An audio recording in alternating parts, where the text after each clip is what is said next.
बोले श्री महादेव की जय। मृत्युंजय महादेव त्राहि मां शरणागतं जन्म मृत्यु जरा व्याधि पीडितं कर्मबन्धनैः महामृत्युंजयाय नमो नमः। आइए चलिए आज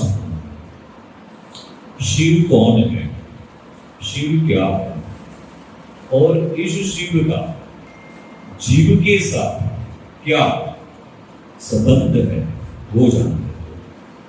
महादेव की हम कितने भी गुणगान गाए, हम उनकी गुणगान नहीं कर सकते। एक छोटा सा भक्ति भाव को बढ़ाने के लिए आओ चलो हम सब मिलकर के शिव को जानते हैं। क्या आप शिव को जानना चाहते हो? क्या आप शिव को देखना चाहते हो? शिव कैसे दिखते हैं, शिव कहां मिलेंगे?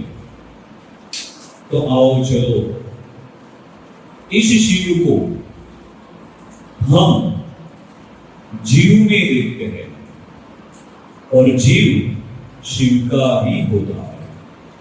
तो ब्रह्मांड की जो रचना हुई तो हमारे शास्त्रों में कहा गया है अजन्मानो लोका। शिव का जन्म नहीं हुआ है तो मृत्यु भी नहीं हुआ, ना जन्म है ना मृत्यु है। इससे परे वैसे ही हम परमात्मा से एक आत्मा बाहर निकली जिसने जीव का स्वरूप लिया। अब देखने के लिए हम जाए तो जीव कितने हैं? तो कहते हैं 84 लाख प्रकार के अलग अलग जीव। वैसे ही हम 84 लाख प्रकार के जीव है, तो उस जीव की यदि हम और भी विस्तार करें तो याद रखना ऐसे भी जीव है जिसको देख करके आपको अच्छा नहीं लगता, आपको अरुचि होती है। एक परिवार में किचन में यदि एक छोटी सी छिपकली आ जाए तो माता बहनें दौड़ने लग जाती, कॉकरोच आ जाए तो दौड़ने लगते हैं। और याद रखना अभी के युग में, अभी के माहौल में कॉकरोच ही सबको परेशान करने वाले हैं। और अपने घर में, अपने किचन में यदि हम कॉकरोच को नहीं घुसाने देते तो ये भी एक प्रकार का जीव है। हम भी एक प्रकार के जीव ही हैं, हम सब। अब हमें इसमें शिव को खोजना है। तो शिव कहते हैं रहस्यमय है, विज्ञान से भी परे, विज्ञान भैरव तंत्र है। तो शिव पुराण में विज्ञान भैरव का भी बहुत कुछ सुंदर सा प्रयोजन बताया है कि अपनी भीतर की कुंडलिनी शक्ति को कैसे जागृत कर सकते हैं। यह शिव पुराण। जब हमने जन्म लिया तब हमारे भीतर चैतन्य रूप में शिव थे। जब हम मर जाएंगे तो फिर भी वही चैतन्य शिव में मिल जाएगा।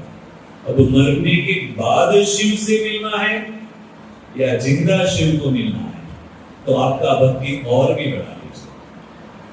जैसे कि शिव और शक्ति, शिव यदि आदि अनादि है तो हमारी मां जगदम्बा भी आदि अनादि है। एक हाथ से कभी भी ताली नहीं बजती।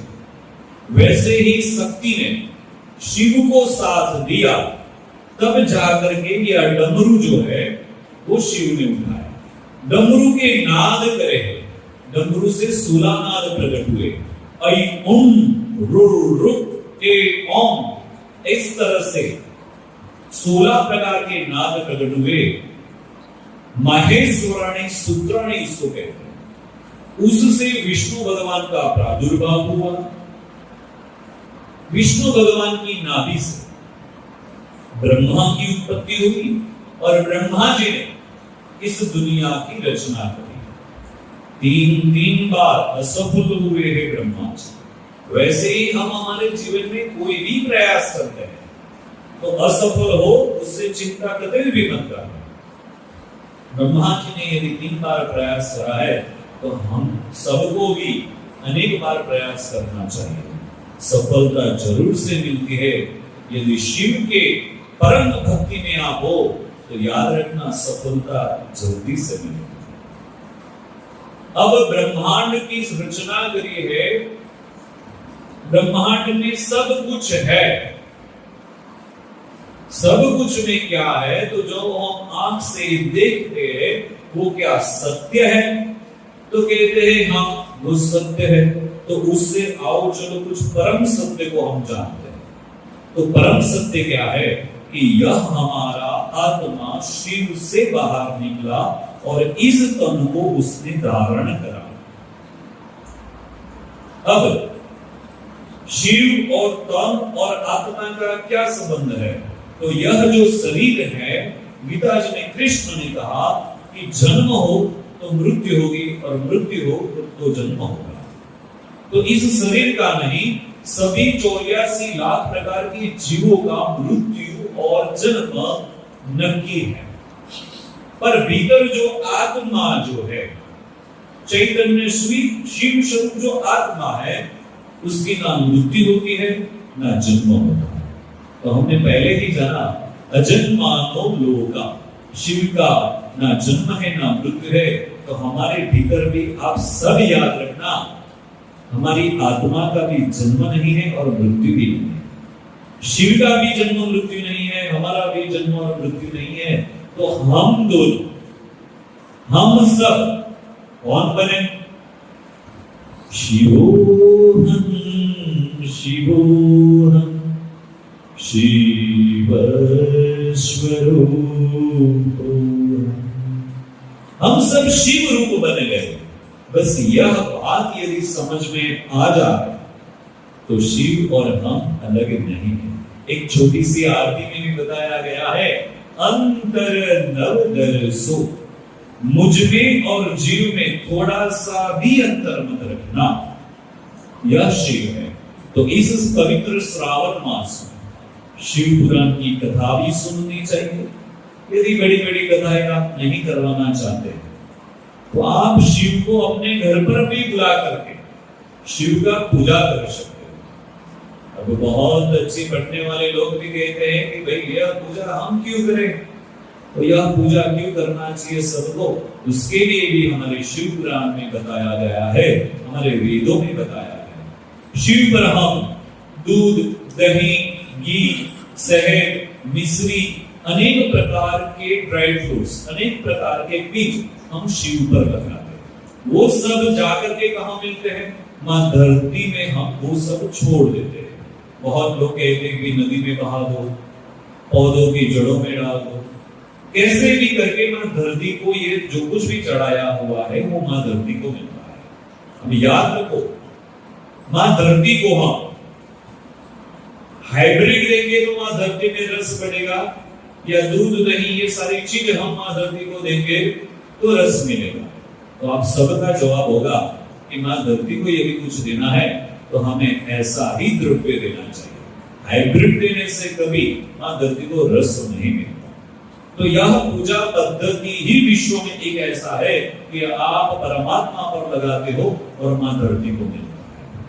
किसी ने जानबूझ कर भी मां धरती में घी नहीं डाला होगा, मां धरती में शहद नहीं डाला होगा, लेकिन डर से, भाव से, भक्ति से, कैसे भी माध्यम से शिव को लगाया और वो मां धरती को मिला। तो यह शिव जो है रूप, वो हमारा सबसे बड़ा माध्यम है यह प्रकृति को विश्व मुक्त बनाने के लिए। इस तरह से पूजा करने से मां धरती को मिला और मां धरती ने जो बीज हमने दिए थे उसमें विष निकाल करके रस हमें दिया। इसलिए हमारे शास्त्रों में भी नहीं, हम सबको पता है कि पहले जब हम 10-20 साल पहले जब हम जो कुछ भी धान खरीदते थे उस धान में रस था। अब धान में रस नहीं है। तो आओ चलो इस पूजा के माध्यम द्वारा ही हम बचा सकते हैं। दूसरा, जब हम यज्ञ करते हैं, नीम का धुआं जब हम करेंगे तो जितने भी मच्छर है वो सारे भाग जाए। एक भी मंत्र नहीं बोला जाता। यहां अनेक मंत्र से परमात्मा की आहुति प्रदान की जाती है और उस आहुति को जब हम आग में डालते हैं तो उसका जो कुछ भी धुआं है पूरे आकाश मंडल में पहुंच जाता है। इससे, उस धुएं से, यदि एक नीम के धुएं से यदि मच्छर भाग जाते हैं तो अनेक प्रकार की औषधि का यज्ञ करने से ग्लोबल वार्मिंग, प्रकृति में एक नियंत्रण शक्ति आती है। विश्व में ऐसा एक भी परिस्थिति नहीं है कि विश्व के वातावरण को सही बना सके। बस एक केवल यज्ञ ही है जो विश्व के वातावरण को, ऋतु चक्र को ऋतु के लय में ले जा सकता है। तो बहुत सारे लोग इस पर कमेंट करते हैं, पर हमें याद रखना है विश्व में हमको दो ही प्रकार के हमारे पास विकल्प है जो प्रकृति को नियंत्रण करते हैं। एक है पूजा, एक है यज्ञ, और कुछ नहीं। लोग कहते हैं बहुत सारे वृक्ष आप लगाओ तो प्रकृति नियंत्रण में आ जाएगी। ये भी गलत बात है। प्रकृति में यदि बहुत सारे वृक्ष यदि बढ़ गए तो अतिवृष्टि होगी, ज्यादा बारिश आएगी, और ज्यादा बारिश आने से भी प्रलय होता है। इसलिए इस प्रकृति में सब कुछ सही मात्रा से हो, उसके लिए हमारे ऋषि मुनियों ने वेदों में इस तरह से पूजा की रचना करी है। तो बस आपको यही प्रार्थना है, आप साल में कुछ करो या ना करो, लेकिन श्रावण मास में मेरे भोलेनाथ को जरूर से आप बुलाओ। यह हमारी ओर से प्रार्थना है। इनका नाम एक है भोलेनाथ। सब बोल सकते हो साथ में, क्या नाम है? भोलेनाथ। क्या नाम है? भोलेनाथ। भोलेनाथ यानी कि भोला का नाथ है, उसको कहते भोलेनाथ। अब भोला कौन है? तो जो पवित्र भाव से यह पूजा से कुछ मुझे मिलेगा कि नहीं मिलेगा, यह सब छोड़ करके जो यदि पूजा करता है इस तरह से, उसको कहते हैं भोला। और याद रखना, मेरा नाथ जो है ना वो भोला का ही नाथ है। तो आपके जीवन में बहुत बार बुद्धि को छोड़ करके, अपने स्वार्थ को छोड़ करके एक बार भोला बन के आप मेरे महादेव की पूजा करो, आपके पीछे वो भोले नाथ लगा देगा। आइए चलिए आज का यहाँ पर हम विराम करते हैं हमारी वाणी को, और सबको शिव रूप मिले यह प्रार्थना से हम आशीर्वाद देते हैं। नमः पार्वती पतये, हर हर महादेव।